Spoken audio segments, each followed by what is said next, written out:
Thanks everyone for coming out today on behalf of the 1,150 scientists that work directly for the province of British Columbia. The PEA, or the Professional Employees Association, is the trade union that represents those scientists.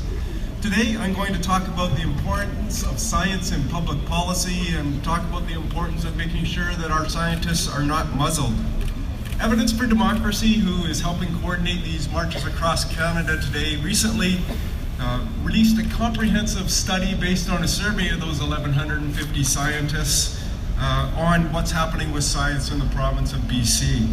The results show that government scientists have very grave concerns about evidence-based public policy.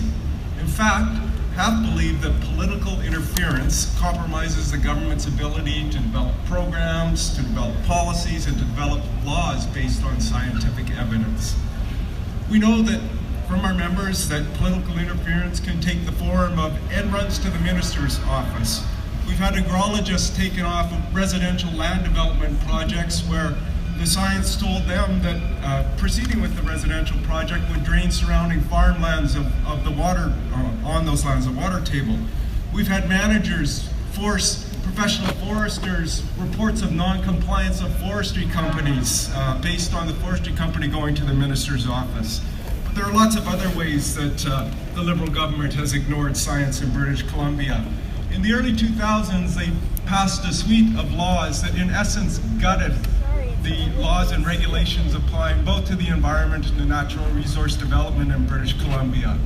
Those laws put the responsibility for oversight directly in the hands of the companies that are developing our publicly owned natural resources. This means that forestry companies and mining companies and other companies are essentially self-regulating in British Columbia. Or as we often say, that the foxes are minding the henhouse. In fact, in the survey that I spoke of, 57% of scientists say that handing over of oversight responsibilities compromises science-based decision-making around our publicly owned natural resources.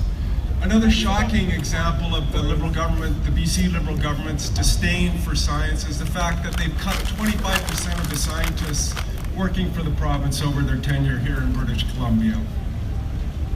So with those cuts and changes to the laws, today our foresters are often just rubber stampers sitting behind the desk. They really don't get a chance to put boots on the ground to know what's really going on in our publicly owned forests.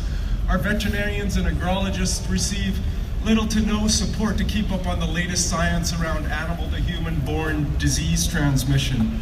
Our geologists at times must fight tooth and nail against industry interests to defend the science behind concerns about acid rock drainage into pristine watersheds.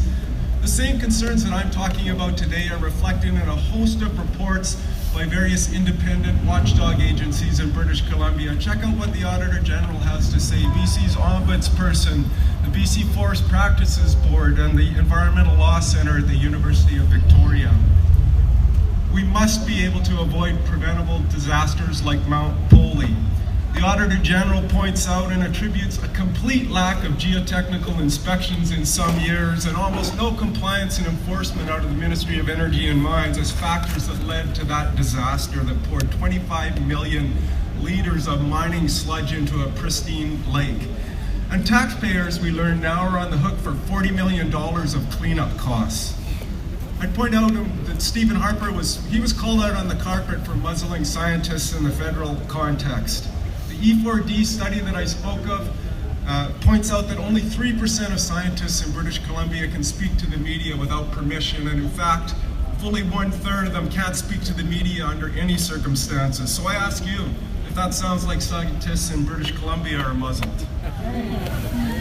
Yes! We face climate change, we face threats to our iconic forests, to our biodiversity in British Columbia, and science-based policies cannot be ignored any longer if we're to avoid complete collapse and utter disaster for future generations. I'm going to pick up on some other themes. I think we need to all work together to make sure that our public education systems have lots of science curriculum, that we promote that in our post-secondary institutions. We have to call on governments to have more science in government policy making so that we can have vibrant democracies, so that we can have clean environments, so that we can have safe roads and bridges and a sustainable and safe food supply. And we need to hold our governments to account to ensure that their policies and their laws reflect science and that there are sufficient scientists to do that work. I would say to you in conclusion that it was great to hear Carol and Andrew here today.